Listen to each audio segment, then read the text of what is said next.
তার আকাঙ্ক্ষাকেও ধারণ করে না। সেই দিক থেকেও এই রাষ্ট্রটা অনুপযোগী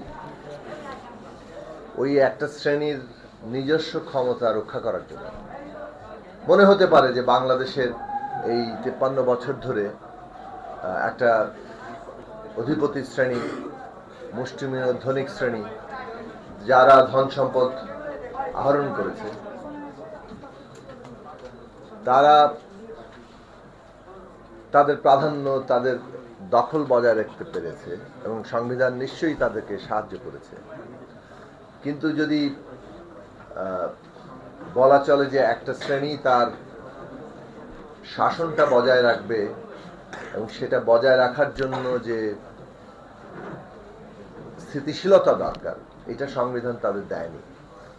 মানে এমন দিকে তাকে ঠেলেছে যে ক্রমাগত ওই শ্রেণীর মধ্যেই ভাগ হয়ে গেছে এবং তার মধ্যে একটা গোষ্ঠী হয়তো এটাকে ব্যবহার করে দখল কায়েম করতে পেরেছে, বাকি সবাইকে সেখান থেকে বের করে দিয়ে।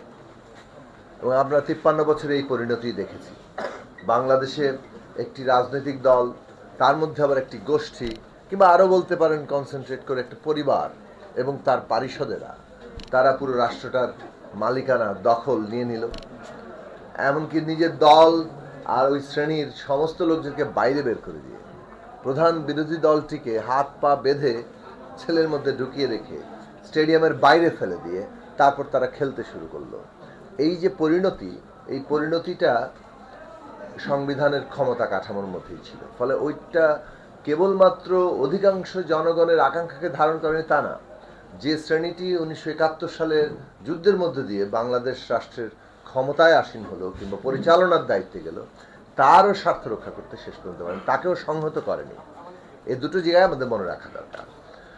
পদ্ধতিগতভাবে আরেকটা বিষয় আমি বলবো যে 1971 সালের যে যুদ্ধ বাংলাদেশের এই জনপদের মানুষের রাজনৈতিক চৈতন্যকে বিপুলভাবে বদলে দিয়েছিল, সেটা 1970 সালের রাজনৈতিক প্রেক্ষাপটে আর ছিল না। 70 সালের গণপরিষদ, যেটা পাকিস্তানের জন্য সংবিধান তৈরি করার দায়িত্ব নিয়েছিল, সেই গণপরিষদ 1971 সালের যুদ্ধের পরে 72 সালে আর সেটা থাকেনি। 72 সালে এসে 70-এর গণপরিষদকেই বাংলাদেশের গণপরিষদ ঘোষণা করা অর্থ হচ্ছে 71 সালের এই রাজনৈতিক চৈতন্যগত পরিবর্তনটাকে অস্বীকার করা। এইটা প্রফেসর মুজাফফর আহমেদ, মৌলানা ভাসানী এবং জাসদ নবগঠিত তারা তিন দলই নানানভাবে কথাগুলো ঘুরিয়ে ফিরে বলেছিলেন 1972 সালের শেষের দিকে, কিন্তু কারো কথাই শোনা হয়নি। একটা বড় জায়গা হচ্ছে যে 1971 সালের যুদ্ধটা ছিল মানুষের জন্য একটা অস্তিত্বগত সংগ্রাম। হ্যাঁ, কিছু রাজনৈতিক দল আমরা জানি যারা রাজনৈতিক ঘোষণা দিয়ে পাকিস্তানের সাথে যুক্ত হয়েছে, পাকিস্তানের গণহত্যার সাথেও যুক্ত হয়েছে তাদের সেনাবাহিনীর, কিন্তু বাংলাদেশের অধিকাংশ মানুষের জন্য এটা ছিল একটা অস্তিত্বের সংগ্রাম।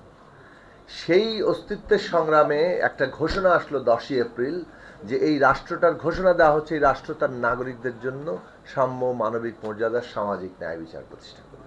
এটা কিন্তু রাষ্ট্রের ঘোষিত প্রতিশ্রুতি, তার ইডিওলজি, তার যা কিছু বলেন যে মানে যতভাবে তাকে একটা রাষ্ট্র নিজের আদর্শ, নিজের উদ্দেশ্য সেটাকে প্রকাশ করে, লক্ষ্য এটাকে প্রকাশ করে, সেটা ওই 3 বাক্যের মধ্যে দিয়ে পরিষ্কার হয়ে গেছে।